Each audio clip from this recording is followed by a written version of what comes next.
Namaskar, my dear students. Already I have given you 3 English poems for class 10s. A Tiger in the Zoo, Amanda, and Animals. Today I am going to give you another poem, the ball poem.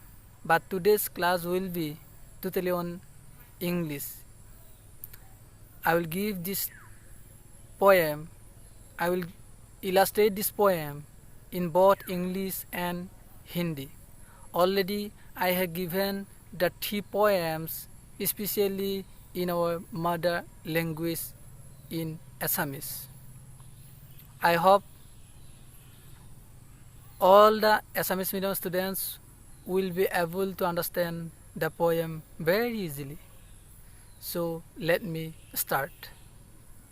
The Ball Poem, written by John Berryman. इस कविता में कवि ने एक लड़का के बारे में बोला है। जिस लड़का ने पानी के सामने एक बॉल खेल रहा था, अचानक उनका बॉल पानी में गिर गया। तब उनका मन में बहुत दुख हुआ। जब बॉल उन्होंने खोया तब उनका मन में ये महसूस होने लगा कि उनका सारा खुशियाँ पानी में मिट गया, पानी में गिर गया। लेकिन उनका पापा, उनका मम्मी, उनका रिलेटिव्स को भी नहीं बोला कि तुम चिंता मत करो, तुम घबराइए मत, तुम्हारे पास और भी बॉल है, मैं तुमको और एक बॉल दे दूंगा, तुम खेल सकेगा। ये बात कभी नहीं बोला। क्यों नहीं बोला? बिकॉज अगर लड़का आसानी से दूसरा बॉल मिल जाते तो वो दोबारा उनका जो गलती था, बॉल खोने का जो गलती, वो गलती सुधारने के लिए कभी कोशिश नहीं करेगा। इसलिए मामी, पापा और रिलेटिव्स ने उनको दूसरा बॉल नहीं दिया। और एज ए रिजल्ट लड़का का जो सावधानी था वो सावधानी बढ़ गया और दोबारा ऐसा गलती अगर ना हो इसके लिए वो कोशिश किया और वो सुधर गया, दोबारा ऐसा गलती हुआ नहीं किया। So let me start the poem. What is the boy now? What is the boy now? इसका मतलब है अभी लड़का क्या करेगा, अभी लड़का क्या करे। What will the boy do? Who has lost his ball? जिन्होंने उनका बॉल खोया हुआ है, जिस लड़का ने उनका बॉल खोया अभी वो लड़का क्या करेगा बॉल खोने के बाद। What is he to do? What shall he do? लड़का क्या करेगा बॉल खोने के बाद। बॉल खोने के बाद लड़का ने सोच रहा है कि मैं अभी क्या करूँगा, क्योंकि मेरा बॉल खो गया, मैं कैसे खेलूँगा, ये मन में आ रहा है। I saw it go merrily bouncing. I saw it, मैंने देखा था, merrily अच्छी से, खूबसूरती से, bouncing जंप होके, down the street, then merrily over, dear it is in the water, ball पानी में गिर गया था। उन्होंने देखा, लड़का ने देखा, the boy saw that his ball jumped merrily and fell into the water near the street, near the road. रास्ते के सामने जो पानी था, पानी के सामने वो लड़का खेल रहा था, लेकिन वो सावधानी नहीं था, इसलिए उनका बॉल अचानक पानी में खो गया। No use to say, oh there are other ball. No use to say, बोलने का कोई ज़रूरत नहीं, बोलने का कोई इम्पोर्टेंस नहीं है कि और दूसरा बॉल है बोल के तुम्हारे पास दूसरा बॉल है, तुम दूसरा बॉल ला सकता है, ये बात बोलने का कोई ज़रूरत नहीं है।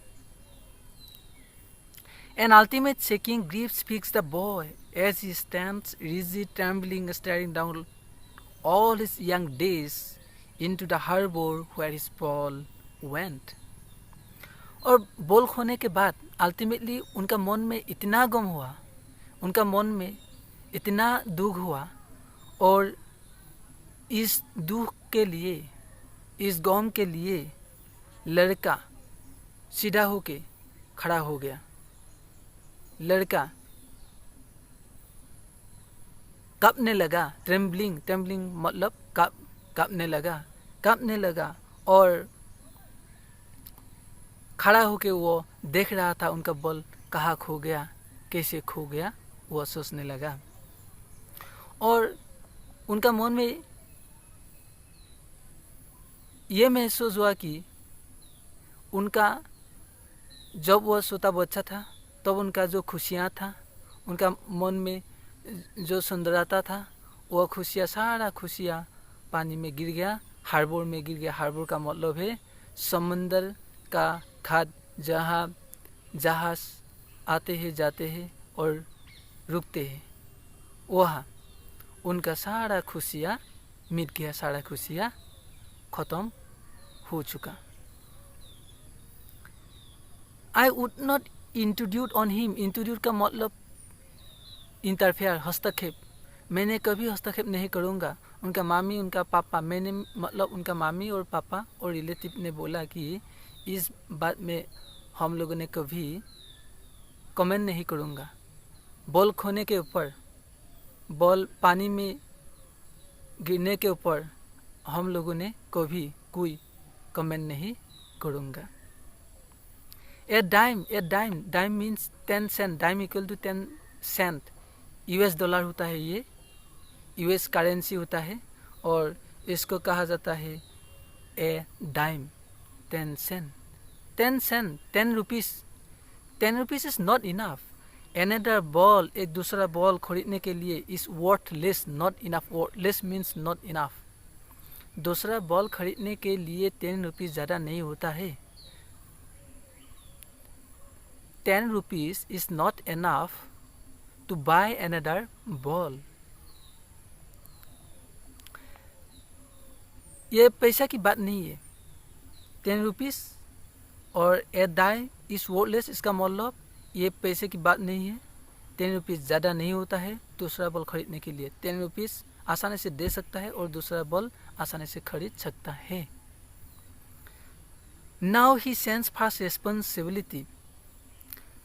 लेकिन जो इम्पोर्टेंस बार होता है वो होता है दायित्व, कर्तव्य, रेस्पॉन्सिबिलिटी। रेस्पॉन्सिबिलिटी ही हमारा पहला कर्तव्य होता है, पहला दायित्व होता है और हमारे मन में आना चाहिए। रेस्पॉन्सिबिलिटी के बारे में हमें सोचना चाहिए। अभी लड़का ने बॉल खोने के बाद उनका जो पहला रेस्पॉन्सिबिलिटी, पहला दायित्व था कि मैंने सावधानी होना चाहिए था, लेकिन सावधानी नहीं हुआ, इसके बारे में दिमाग में आया, वह सोचने लगा। इन अ वर्ल्ड ऑफ पोसेशन, इस दुनिया में जितना लोग हैं सब लोगों का एक ड्यूटी होता है, एक कर्तव्य होता है। Everybody in this world has duty. At first we have to obey our duty. हमारे पास जो ड्यूटी होता है, पहला कर्तव्य होता है, वो कर्तव्य, वो ड्यूटी पहले निभाना चाहिए, पालन करना चाहिए। People will take balls. जो पीपल का मतलब रिलेटिव, दूसरा लोग बॉल लेके आएगा और उनको देगा। Balls will be loss always. फिर बॉल खोएगा, लड़का ने फिर बॉल खो देगा, बॉल मिलेगा, दोबारा उनका बॉल पानी में गिर जाएगा। लिटिल बॉय, छोटा बच्चा, उनको मामी ने बोला कि तुमको बॉल मिलेगा, फिर तुम बॉल खोएगा, फिर मिलेगा, फिर खोएगा। And no one buys a ball bag. लेकिन बात वो भी तुमको बॉल नहीं मिलेगा, किसी ने तुम्हारे लिए बॉल खरीद के नहीं लाएगा, तुमको बॉल नहीं मिलेगा अभी। Money is external. ये पैसा की बात नहीं होता है। मनी इज एक्सटर्नल, ये पैसा की बात नहीं है। मनी इज नॉट इनफ, ये पैसा की बात नहीं है।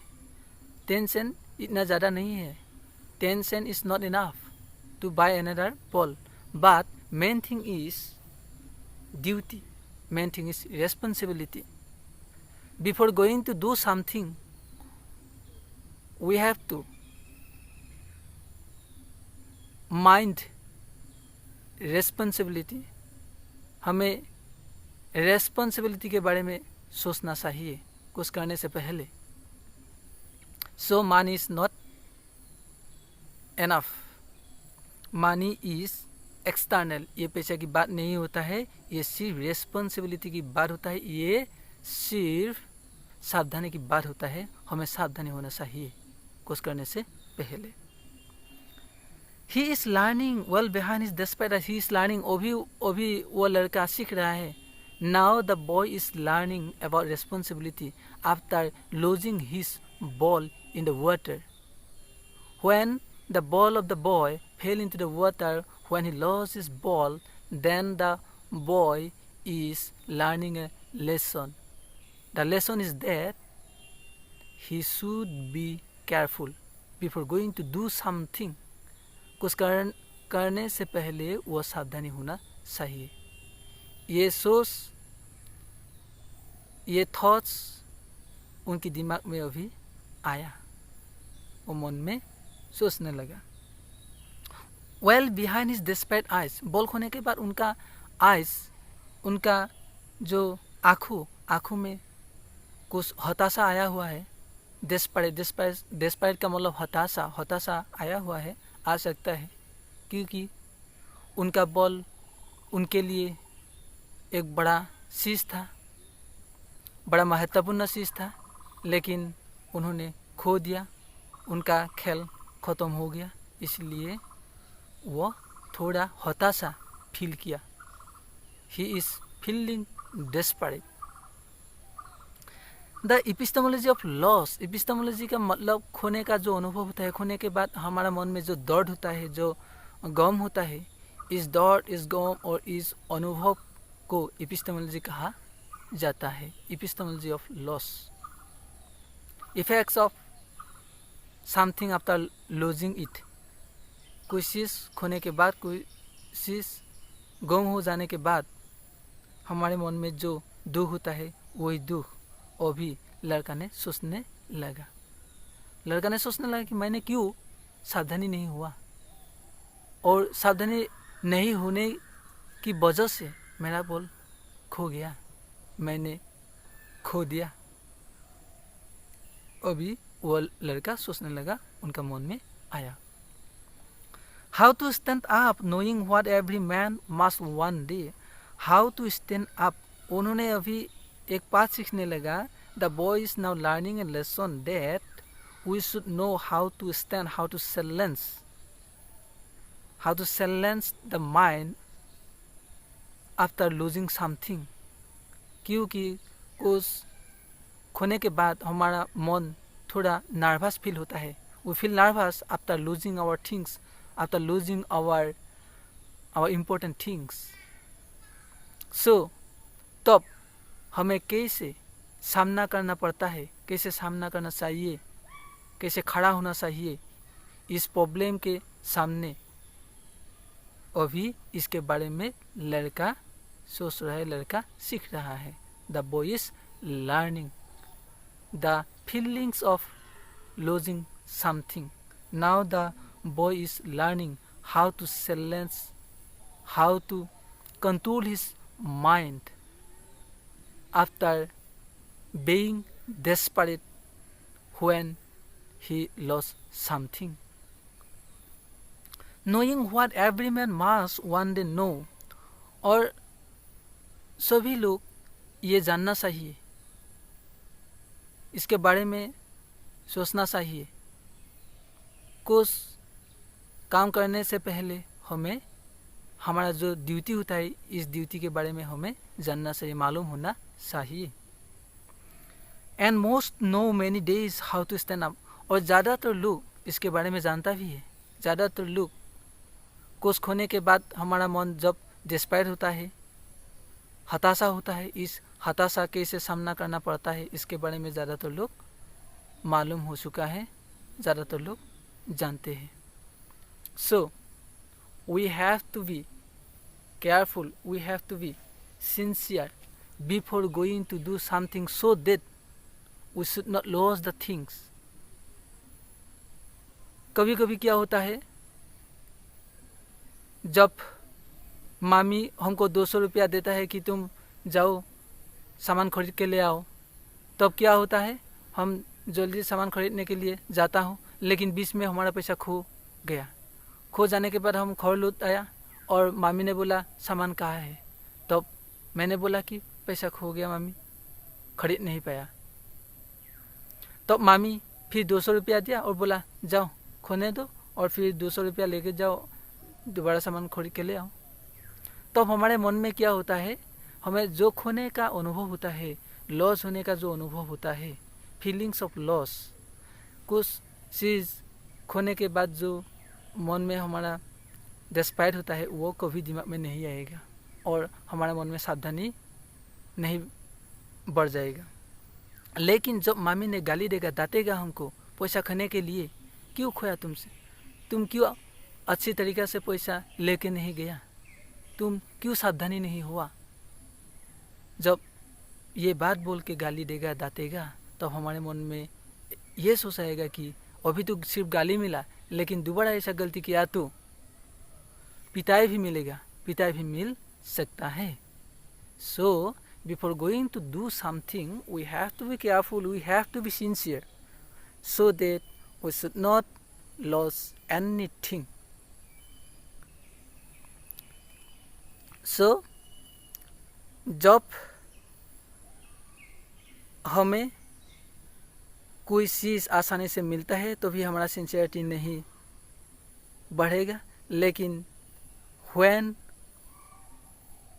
we will think deeply about the epistemology of loss, about the feelings of loss, then our sincerity, then our carefulness will increase, and it will develop us, it will help us in future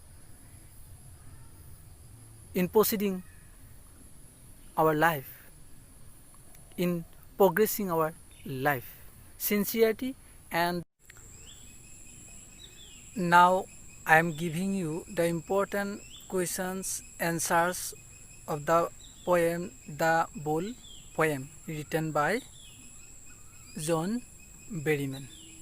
So you can write down the answers.